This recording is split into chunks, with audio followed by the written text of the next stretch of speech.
Hi, good afternoon. First of all, I will a small introduction, which is a disclaimer. The answer to this question is going to be in the last 3 slides. So until then, we'll be talking about something else. And this is, I would like to, look, I'm a neurologist. I see patients. I'm a clinical neurologist.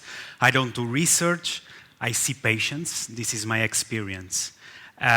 So when I see a patient, when we are treating patients, when we have the patient in front of us and we have to answer and find solutions to that particular person, sometimes there's a disconnection between what we read in books, and all clinicians know this.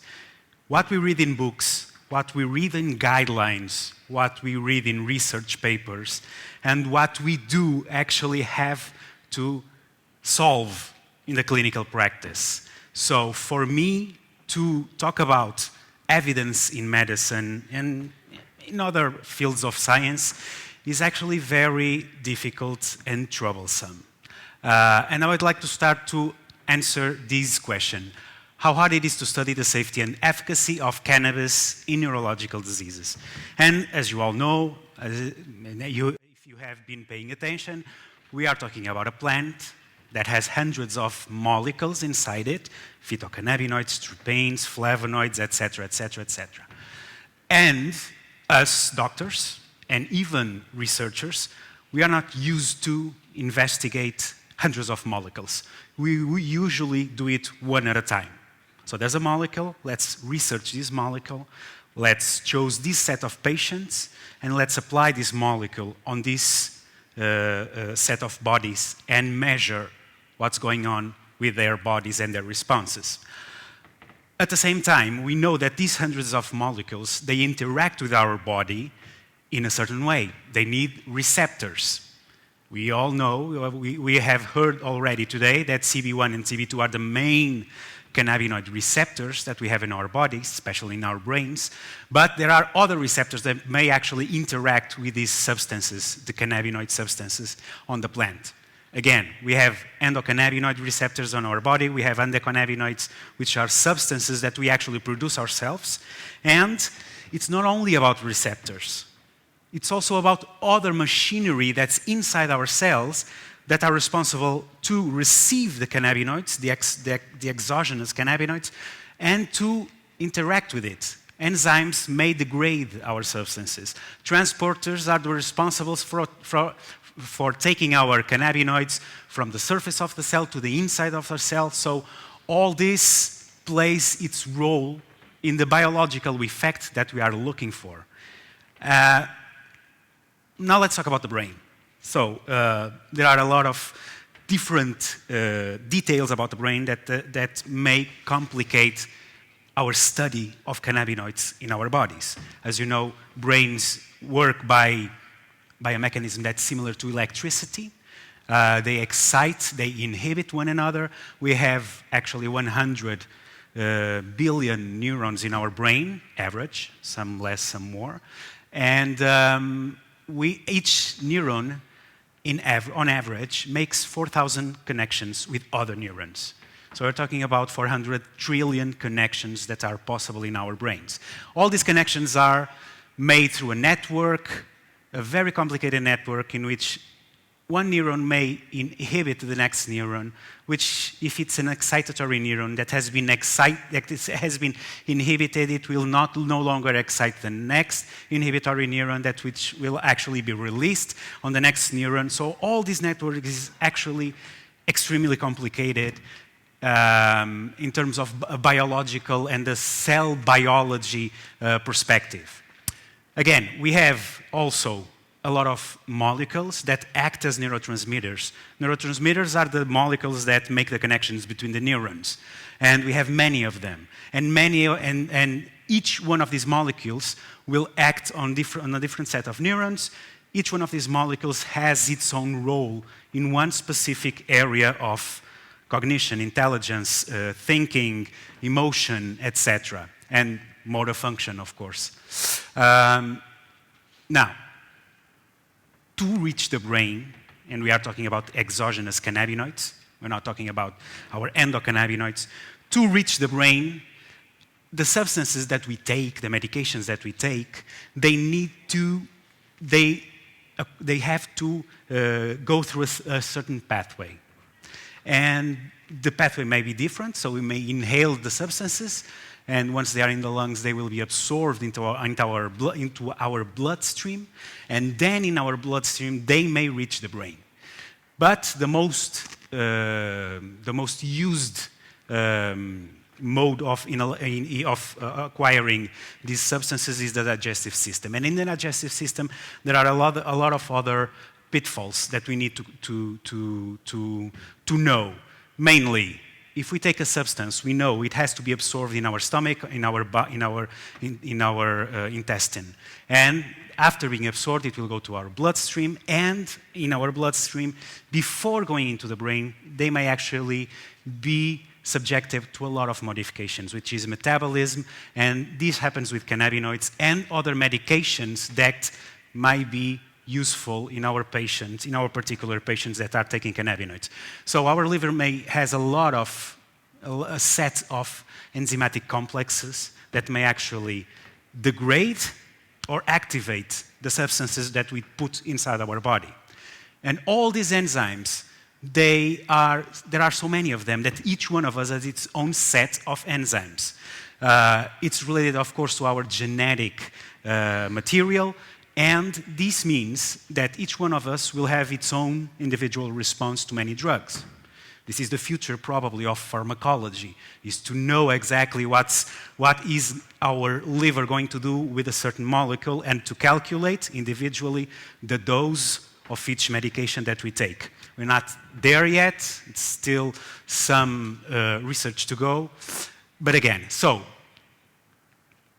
the brain, to get into the brain, it's not only, you don't only need to go through the digestive system, the bloodstream, the liver to be transformed, and then you can be delivered to the organ. This does not happen with the brain.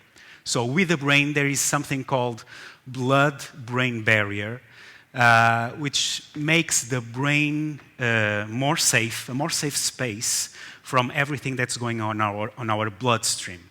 So substances need to cross this blood-brain barrier to go into our neurons. Some do, mainly the ones that are lipophilic, others don't. So sometimes we need to transform the molecules before they get into this step to go into the neurons. I'll give you an example, dopamine. Parkinson's disease patients, they need dopamine. They lack dopamine on the brain. And for many years we knew that. They knew that in the past. But the problem is that when administering dopamine to the patients, the dopamine in our bowel would be destroyed. And it could not cross our blood-brain barrier because the substance would have been destroyed in our digestive system. So they have to research another molecule, which is levodopa, that is transformed in the periphery, in the liver, and then is delivered to the brain. So to get dopamine into those neurons. So there's a lot of things going on when we want to study, and the basis of this presentation is when we want to study a substance that is going to alter our brain. So what we have seen so far is that we have many cannabinoids. As you know, THC might be more psychoactive, but CBD has its own role in our brain and has a therapeutic effect and ability in our brain. We have many ways of delivering all these cannabinoids. We have the problem of absorption, either it fits in the lungs or if it's in the digestive system. Then our cannabinoids or our substances in general might be inactivated or activated in certain organs, mainly in our liver. Then we have different livers, and there's 77 billion people on the planet. So each one of us has its own set of enzymes, as each one of us has its own face. It's basically the same thing. And then after going through all this way, the substance needs to cross the blood-brain barrier, and inside the brain it will interact with different neurons, many sets and kinds of neurons, with many different neurotransmitters in many different receptors, and then we get a clinical effect, or a biological effect, or the effect that we are searching in this patient. What do we do in clinical trials? So, as you know, clinical trials are the main way of getting a medication or a substance approved all around the world, either in Europe or in the United States, everywhere. So we need to do a clinical trial. What we do in clinical trials is this.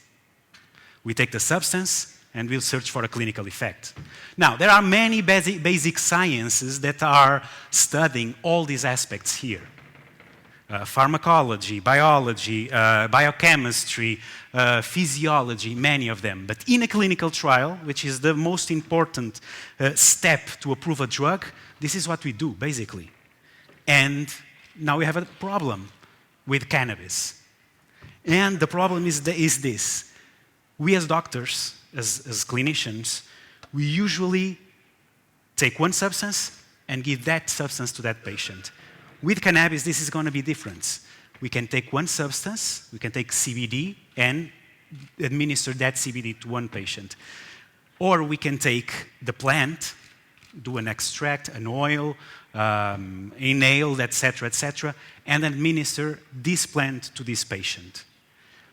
That's a problem because in our minds, on our conservative and traditional minds, it's very difficult to conceive that we are not giving one substance, that we cannot control the dose. We are giving a lot of set of substances to this body. And this is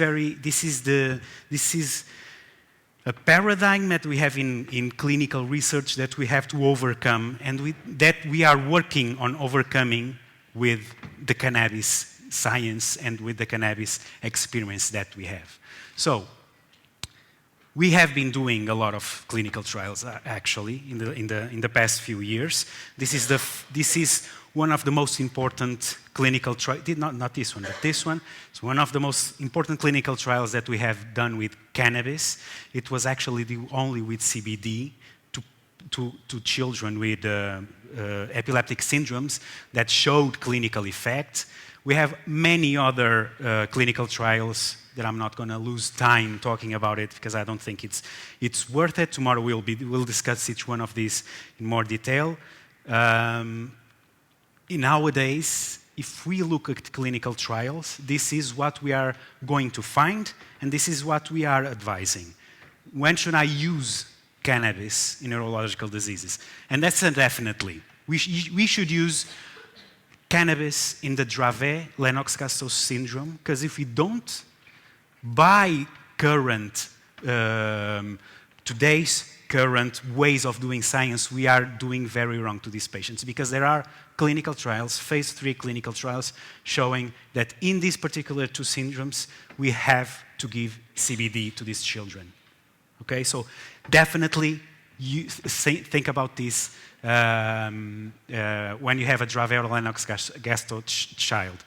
As a add-on to control spasticity in multiple sclerosis patient, as an add-on to control neuropathic pain in multiple sclerosis patient, to treat neurogenic bladder in multiple sclerosis, and to control symptoms of oncological treatments, even if the cancer is in the neurological system. We should probably use cannabis in these cases. If we use cannabis to treat spasticity in multiple sclerosis patient, why shouldn't we use cannabis to treat spasticity in any lesion that affects our brains? It does not make sense to think otherwise, because spasticity is a symptom of a neurological lesion, and it's probably the same in an MS or in other etiological entity.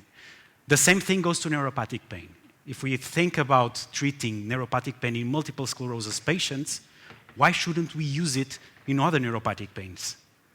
As you see, Janos showed you that in some guidelines, you will find that you should think about treating spasticity and neuropathic pain in MS patients. Does not make sense. The only explanation to this is the fact that when they were doing clinical trials with cannabis, they only selected patients with multiple sclerosis. Okay? So, because these are symptoms, we should always think about giving cannabis to patients with these symptoms caused by other neurological diseases. The same goes for epileptic disorders in adults. If they work in many patients of pediatric age, why shouldn't they work in adults? So if we have refractory epilepsy, we should think about giving CBD to these adults. Maybe we have to consider or not to treat migraine or any kind of headache, actually, and tics with cannabis, especially with THC, because there are some small studies, with small samples of patients that have shown that it might actually work. And we still don't know about Huntington's, Parkinson's, dementia, many other diseases where we have not done these clinical trials to approve cannabis and to use cannabis in these diseases. I would like to end this thing something very, very, very simple, which is going back to the beginning. I treat patients. I don't do research. And what I know is that despite there are no clinical trials in many of these diseases, in many of these patients, I know one thing. Nobody ever died of cannabis. And I know people who died of taking paracetamol. I've known people dying. A younger 22-year-old female died in front of me for taking too much paracetamol. Acetaminophen to you, Michael. So nobody ever died of cannabis. I know, as you've seen in the previous presentation, that side effects are manageable, very manageable, in opposite to many of the medications that I use in my clinical daily practice. I know that this works in some diseases, and it's not working in only one way. It's not only working in epilepsy. I know CBD works in epilepsy for children, but I also know that THC works apparently on Tourette's syndrome, according to the small studies that we have. So I know that this plant has a lot of potential effects, and I know the side effects are very manageable. Why shouldn't I use or try to use this in my patients? I have no answer to this question. I don't know how to answer it. I have no good reason or argument to withhold a cannabis treatment in one neurological disease that I consider suitable to get cannabis, despite that there are no clinical trials. There are no clinical trials because this is a forbidden substance. There are no clinical trials because nobody cared about the endocannabinoid system in the last decades. There are no clinical trials because for a long time there was no money on this. There was no money in researching this area, and that is one problem. Look at how many medication we have for cholesterol. It's like 20 pills, 20 different pills to treat cholesterol that we have on the market. Why do you need 20? Why? But despite that, there are 20 because there was money in that. And so far, until this exact moment where we are now, there was no money in cannabis. Fortunately, we are trying to change this. We will change this. There is already money in cannabis. There is already research, clinical research in many of these areas. And my goal in life is, in a few years, to become the enemy of Tilray and all the other companies to fight for patients. For now, we are friends, and that's okay. Okay.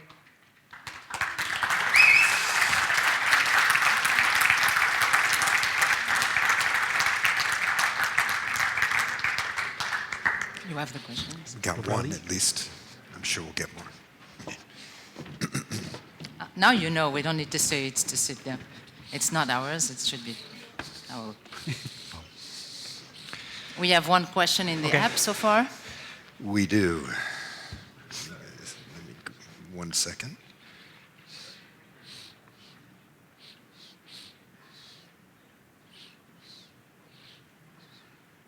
Is it in Portuguese?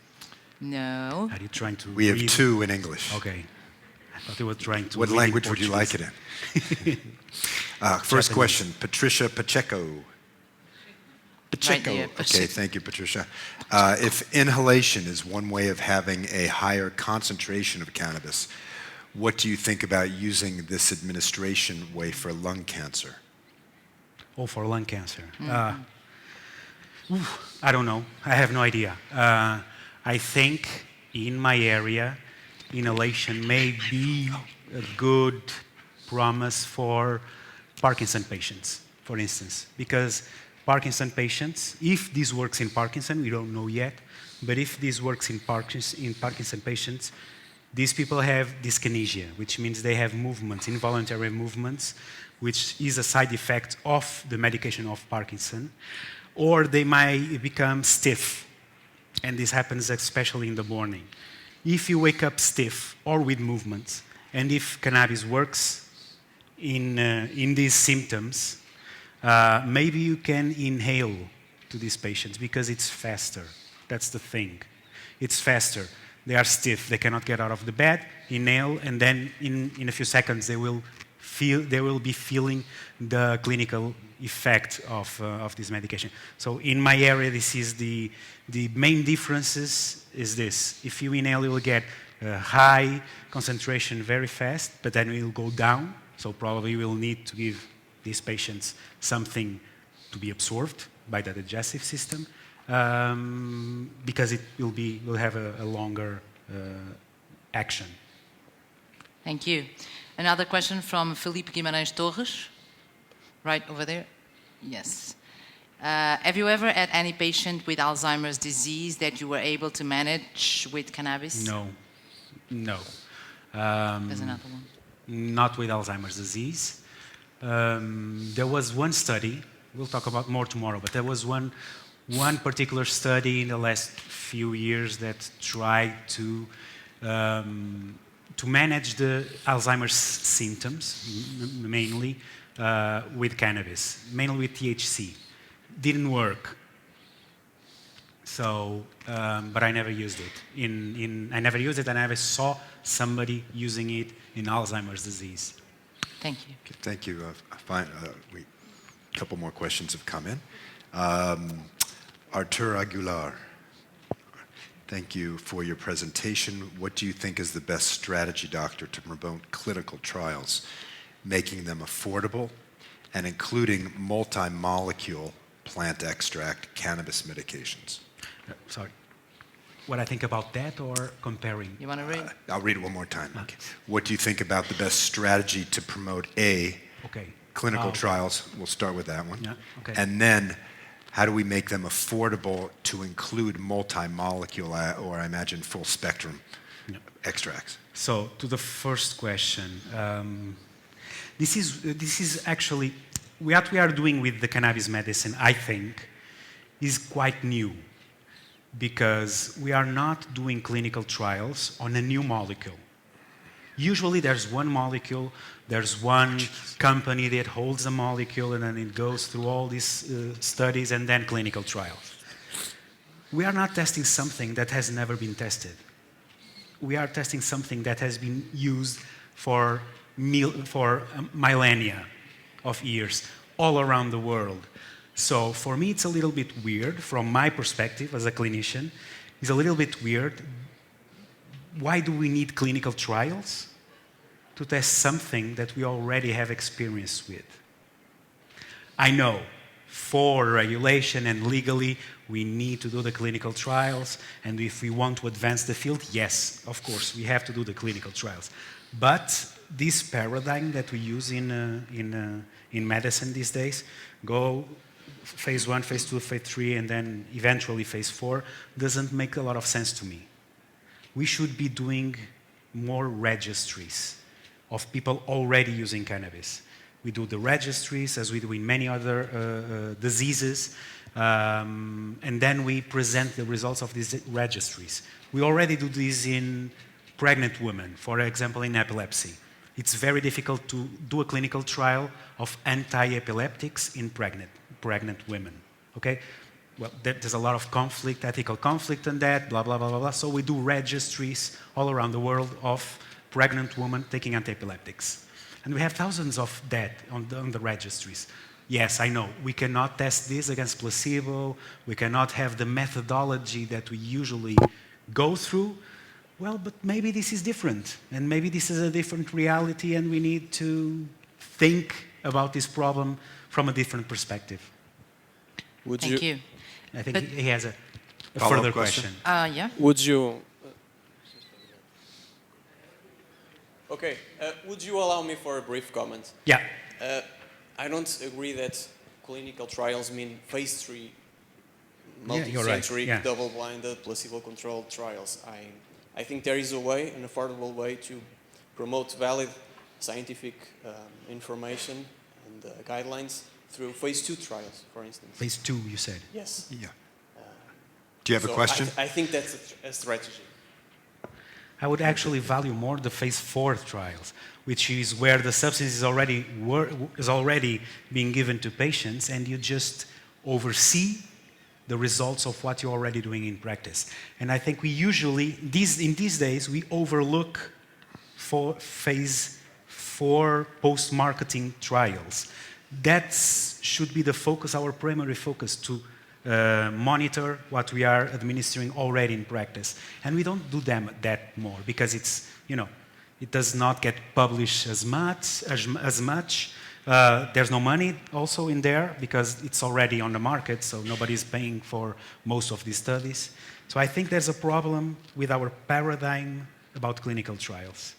And in this particular area, this is a thing, because it's already there. People are already doing cannabis. Let's look at the results. Thank you. Another question from Patricia Chaves da Cunha. No? No? Okay, here, right here. It's in Portuguese, so let's see if I'm doing it correctly. What's your opinion about treating and following patients that produce their own oil in an artisanal way from planting to extraction? Oh, I think it's great. I think it's probably There's another the one. best way to do it. So, first thing. First thing is, nowadays, with the situation that we have in Portugal, we have a problem. We have no approved by the regulations oils or substances.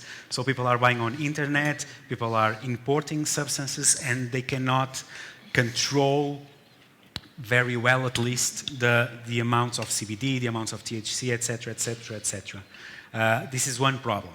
Second problem will be if Infarmed and the regulatory agencies approve at least some substances, either it's oil or flowers, etc., we'll have another problem, which is, I think doctors on maybe next year, I think, will prefer to give medication with not the oils, not the flowers, but with the single molecule. And that's a problem. That's a problem, why? Because all the experience around the world and many published studies are showing that when people take just one molecule instead of the oil, they get worse.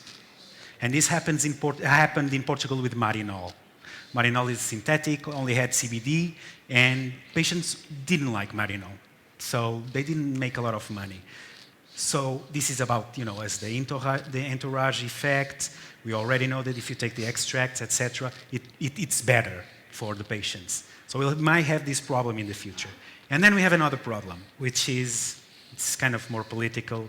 How can we forbid people of planting their own cannabis to take as medication if we allow people to plant anything else? You can plant vinery and make your own wine.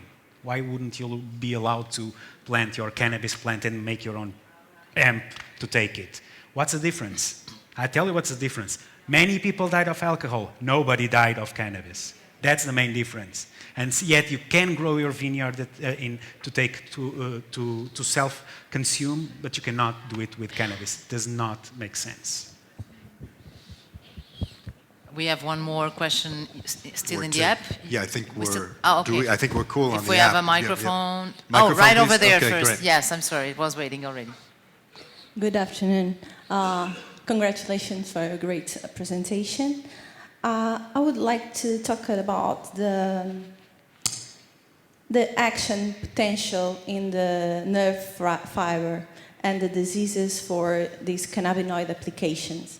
We know that CBD have a direct interaction with sodium and potassium channels, whose effects are the loss of channel excitability. Yeah. And we also know that the resting potential of the neuron occurs when the exchange of ions like calcium, sodium, and potassium don't reach the positively charged, so it stays on more or less minus 17 millivolts. So all these diseases like Alzheimer's disease and Parkinson's disease are diseases that are really connected with neurotransmitters and with the ion and electrical charge in the brain. Is it so difficult to make a relation between this electrical behavior on neurons and this action of these molecules on the treatment of these diseases? I think so, for one reason. Because you described the way CBD works on epilepsy. So it increases the action potential, so it's harder for the neuron to get excited. But in other diseases, probably the physiopathological mechanism is different. Well, we have no studies in Alzheimer's, so I cannot talk about Alzheimer's, but the question is the accumulation of certain proteins outside the cell. If it works in Alzheimer's, probably it's in a different way.